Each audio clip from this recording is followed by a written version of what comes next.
ভোটের মাঝে বড় রায়, ওবিসি সার্টিফিকেট বাতিল 2011 থেকে 2024। তবে ওবিসি সার্টিফিকেট নিয়ে এই সময়ের মধ্যে যারা চাকরি পেয়েছেন তাদের চাকরি বহাল থাকবে। প্রায় 5 লাখ ওবিসি সার্টিফিকেট বাতিল হবে, বাতিলের সম্ভাবনা। কথা বলবো প্রতিনিধি অর্ণবের সঙ্গে। এই মামলাটা কারা করেছিল জানা যাচ্ছে?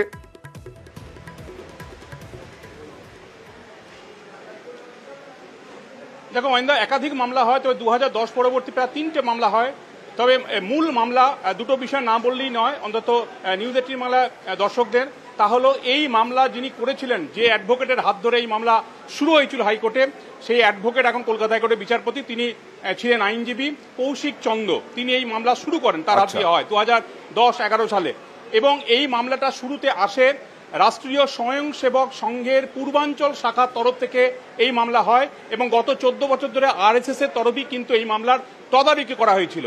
এবং আরএসএস এর যে যুক্তি ছিল যে আমাদের রাজ্যের যে সমাজের যে অনগ্রসর শ্রেণীর সম্প্রদায়, তাদের যেভাবে চিহ্নিত করা হয়েছে, এই চিহ্নিতকরণের প্রক্রিয়াটার মধ্যেই গলদ রয়েছে। যে 37টা বা 40-এর আশেপাশে যে ক্যাটাগরি বা যে সম্প্রদায় 2010 বা তার আগে পর্যন্ত ওবিসি সার্টিফিকেট পেতেন, তাদের নিয়ে মামলাকারীদের কোনো বক্তব্য ছিল না। কিন্তু নতুন করে প্রায় 66 থেকে 67টা সম্প্রদায় ওবিসির মধ্যে যুক্ত হয়, ওবিসি এ এবং ওবিসির বি এর মধ্যে ঢোকে। এবং তোমায় বলে রাখি, ওবিসি বি এর থেকেও যারা পিছিয়ে পড়া, তাদের কিন্তু ওবিসি এতে রাখা হয়। এবং এই ওবিসি এ নিয়েই মূলত ছিল আপত্তির জায়গা তথাপি আরএসএস এর বিভিন্ন যে ব্রাঞ্চ সংগঠন তাদের তরফে। এবং এই মামলায় বলা হয় যে ব্যাকওয়ার্ড ক্লাসেস যে কমিশন রয়েছে, তাদের 1993 সালে যে আইন রয়েছে, এই আইনটা তৈরি হয়েছিল সুপ্রিম কোর্টের একটা অর্ডার। সেই অর্ডারের ভিত্তিতে দেশ জুড়ে সমস্ত রাজ্য এই আইন তৈরি করে। অর্থাৎ আদার্স ব্যাকওয়ার্ড ক্লাসের মধ্যে কারা ঢুকবে, কারা তারে সেই সংরক্ষণ তালিকায় নাম জায়গা পাবে, তার জন্য একটা প্রসিডিওর ফলো করতে হবে। সেই প্রসিডিওরটা ফলো হয়নি আমাদের রাজ্যের ক্ষেত্রে, এমনটা ছিল মামলায় অভিযোগ। সেই অভিযোগকে আমি তোমার কাছ থেকে এই রায়ের ব্যাপারে বিস্তারিত জানবো। কিছুক্ষণ আগেই তুমি আইনজীবী সুদীপ্ত দাশগুপ্তর সঙ্গে কথা বলেছিলে। সুদীপ্ত দাশগুপ্ত আইনজীবী কি বললেন দেখুন। 2010-এর আগে যারা ওবিসি হিসেবে অন্তর্ভুক্ত ছিল তারা থাকবে, কিন্তু 2010 পরে যারা ওবিসি হিসেবে অন্তর্ভুক্ত হয়েছে সেটা বেআইনি এবং তাদের স্ট্রাক ডাউন করেছে মহামান্য কলকাতা হাইকোর্টের division bench. On the ground যে 93 সালে যে ওয়েস্ট বেঙ্গল ব্যাকওয়ার্ড ক্লাস আইন আছে তা না মেনে করা হয়েছে।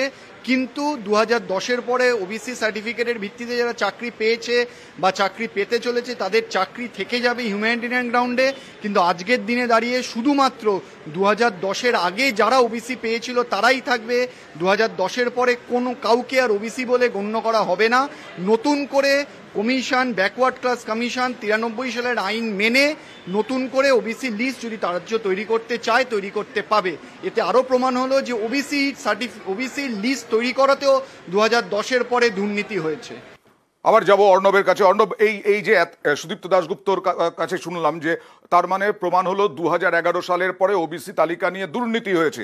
এই ক্ষেত্রে বিচারপতি কি বললেন, মানে ডিভিশন বেঞ্চ? দেখো, ওবিসি সার্টিফিকেট যারা পেয়েছেন ইতিমধ্যে এবং সেই সার্টিফিকেটের ব্যবহার করে যারা চাকরি পেয়েছেন তাদের চাকরি বাতিল হবে না। কারণ এই জায়গাটা একটা জটিল প্রক্রিয়া বলে আদালত মনে করছে। এবং যেই সার্টিফিকেটে যারা নিয়োগ প্রক্রিয়ার মধ্যে রয়েছেন তারাও কিন্তু চাকরি যদি পেয়ে থাকেন পরে পাবেন। কিন্তু আজকের পর থেকে ওই ওবিসি সার্টিফিকেটের কোনো ভ্যালু থাকবে না। তবে এক্ষেত্রে কলকাতা হাইকোর্টের 2 বিচারপতি এক রায় দিয়েছেন এবং তাদের পর্যবেক্ষণ হচ্ছে এই রাজ্য সরকার, তাদের হাতে ক্ষমতা রয়েছে। রাজ্য সরকার চাইলে বর্তমান আর্থসামাজিক প্রেক্ষিতে সোসাইটিতে মানুষের অর্থনৈতিক যে অবস্থান সেটার বিচার বিশ্লেষণ করার পর নতুন নতুন সম্প্রদায়কে তারা ওবিসি সম্প্রদায়ভুক্ত নিশ্চিতভাবে তারা করতে পারেন, সেই ক্ষমতা তাদের হাতে। কিন্তু সেই সম্প্রদায়ভুক্ত করার জন্য, ওবিসির মধ্যে আওতায় আনার জন্য তার যে প্রসিডিওর, পদ্ধতিগত বিষয়টা আইনে লেখা রয়েছে, সেই আইনটা ফলো করে করতে হবে। এই আইন ফলো না করে এই 66টা সম্প্রদায়কে ওবিসি এ এবং ওবিসি বিতে ঢোকানো হয়েছিল, তাই সেগুলোকে বাদ দেওয়া হচ্ছে।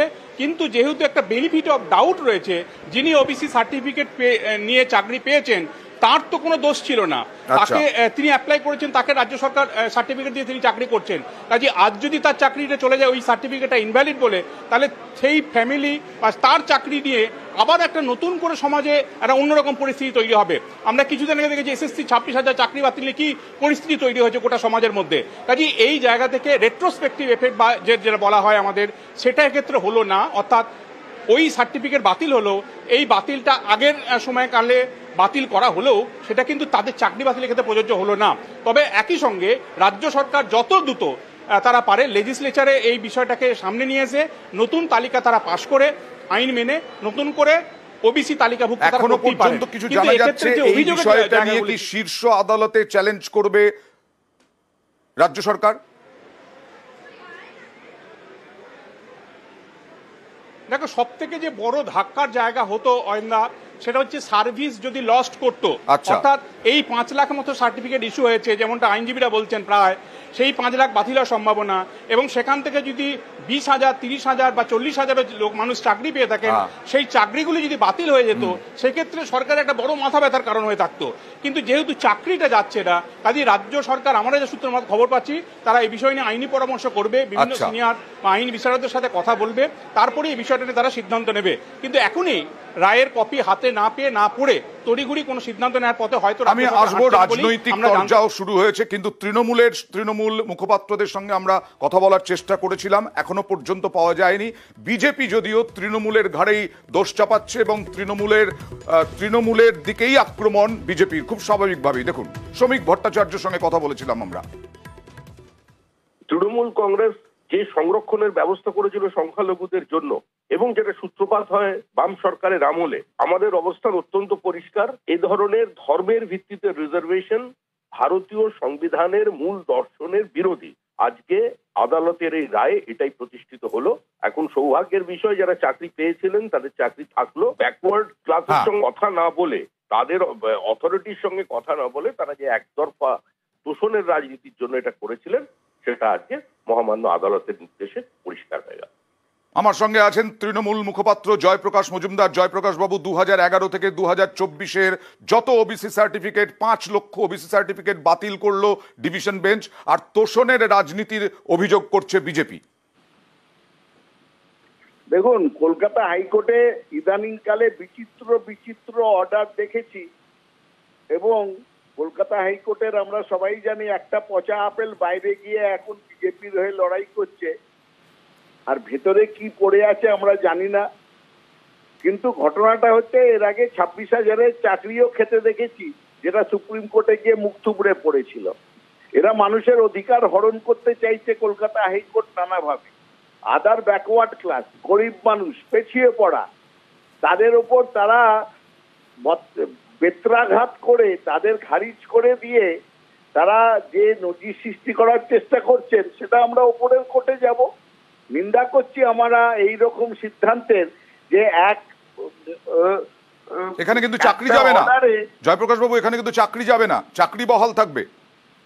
আরে, ওবিসি সার্টিফিকেটের ওপর তাদের অনেক কিছু অধিকার থাকে। ওবিসিরা আজকে, তাদেরকে মান্যতা দিয়েছে মমতা বন্দ্যোপাধ্যায়, তাদের সমাজের অধিকারে প্রতিষ্ঠা করেছে, এম্পাওয়ারমেন্ট অফ ব্যাকওয়ার্ড ক্লাস।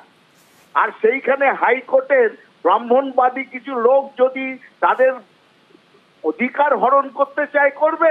ওকে জয়প্রকাশ বাবু, একটু থামাবো আপনাকে। বিকাশ রঞ্জন ভট্টাচার্য তিনি কি বলেছেন একবার দেখাবো, তারপরে আপনার কাছে আসবো আবার। ওবিসি বা সংরক্ষণের যে নথি করা হয়, সেটা করতে গেলে কতগুলো নির্দিষ্ট আইনি পদ্ধতি আছে। বাম সরকারের আমলে 2010 পর্যন্ত আইন মেনে তারা নথি তৈরি করেছিলেন। তার পরবর্তীকালে তৃণমূল ক্ষমতায় এসে যা খুশি তাই করার অভ্যেস ওদের আছে, কোনো আইন মানেননি, কোনো পদ্ধতি মানেননি। মানুষকে বঞ্চিত করবার জন্য প্রলুব্ধ করে, তাড়াহুড়ো করে কিছু করার যে প্রবণতা, তারই অব্যর্থ পরিণতি হচ্ছে আজকের এই রায়। জয়প্রকাশ বাবু কি বলবেন? মানুষের পেটের খিদে, মানুষের অধিকার, তার উপরে এরা আইনি ব্যাপার দেখাচ্ছেন। এই যার কথা শোনালেন, তিনি এই আইন দেখিয়ে 26,000-এর চাকরি খাওয়ার ব্যবস্থা করেছিলেন। ইনি সব সময় হচ্ছে মানুষ বিরোধী, মানবিকতা বিরোধী। মানুষের পেটে লাথি মারতে পারলে যা আনন্দ এনারা পান, এই ভদ্রলোক বললেন যিনি বিকাশবাবু, তার সঙ্গে বিজেপির কিছু লোক মিলেমিশে আছে, তারা ওবিসি যাদের, তাদের জন্য সহানুভূতির বদলে বলছেন আইনি কাজে আটকে গেল। বাবা, হাততালি দিন। ধন্যবাদ। আমরা এর